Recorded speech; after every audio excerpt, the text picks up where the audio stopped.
5 তারিখের পরে যে হত্যাকাণ্ডগুলো হয়েছে, যদি 5 তারিখ বা তার আগের কোনো কজের কারণে সেটা হয়ে থাকে, ওই সময় আহত হয়েছিল বা ওই সময় আঘাতপ্রাপ্ত হয়েছিল, তার আফটার ইফেক্ট যদি হয় 5 তারিখের পরে, সেটা আমরা এখানে নিব। কিন্তু আপনারা জানেন যে জাতিসংঘ বলেছে 1400, বাংলাদেশে গেজেট পাবলিশ করে বলছে যে এই কয়েকজনের তালিকা পাওয়া গিয়েছে এবং অসংখ্য ছাত্র জনতাকে হত্যা করা হয়েছে, অসংখ্য গণকবরের সন্ধান পাওয়া গিয়েছে।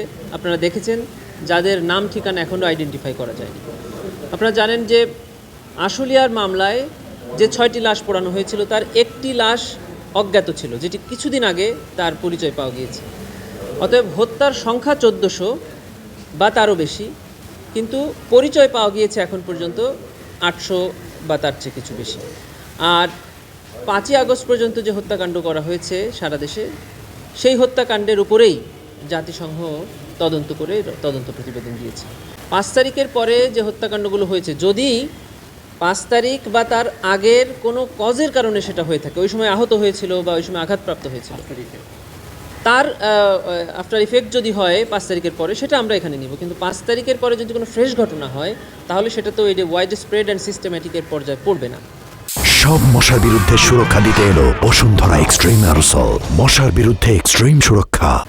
এজন্য সেটা আমাদের এই আইনে আসবে না। একে বলছি যে কমপক্ষে 1400 নিহত হয়েছে এবং গভর্নমেন্ট যে গেজেট পাবলিশ করেছে প্রায় 850, সেই গেজেট আমরা ট্রাইব্যুনালে জমা দিয়েছি এবং বলছি যে গভর্নমেন্ট এই গেজেট জমা দিয়েছে। বৈষম্য বিরোধী ছাত্র আন্দোলনের পক্ষ থেকে বলা হচ্ছে যে 1500-র অধিক, এবং আরও বিভিন্ন স্ট্যাটিস্টিকে দেখা যাচ্ছে সেটা 2000।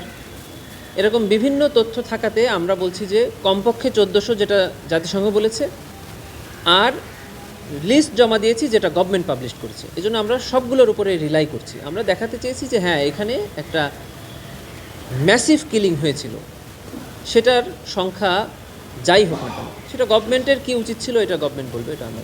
জি, জাহাজবাড়ি হত্যাকাণ্ড মানে হলো যে আপনারা জানেন যে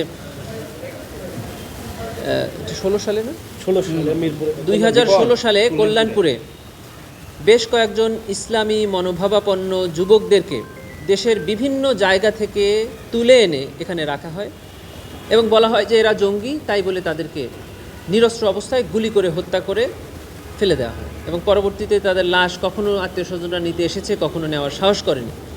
কারণ তৎকালীন স্বরাষ্ট্রমন্ত্রী বলেছিলেন যে এই জঙ্গিদের লাশ যে পরিবার গ্রহণ করবে, আমরা সেই পরিবারের কেউ খতিয়ে দেখব তারা জঙ্গি কিনা। এটা বলার পরে নিশ্চয়ই কোনো পরিবার নিতে আসবে না। তারপরেও এই 9 জন নিহতের পক্ষ থেকে একটি পরিবার এসেছে ট্রাইব্যুনালে, অভিযোগ দিয়েছেন, তার উপরে আমরা তদন্ত একদমই শেষ পর্যায়ে।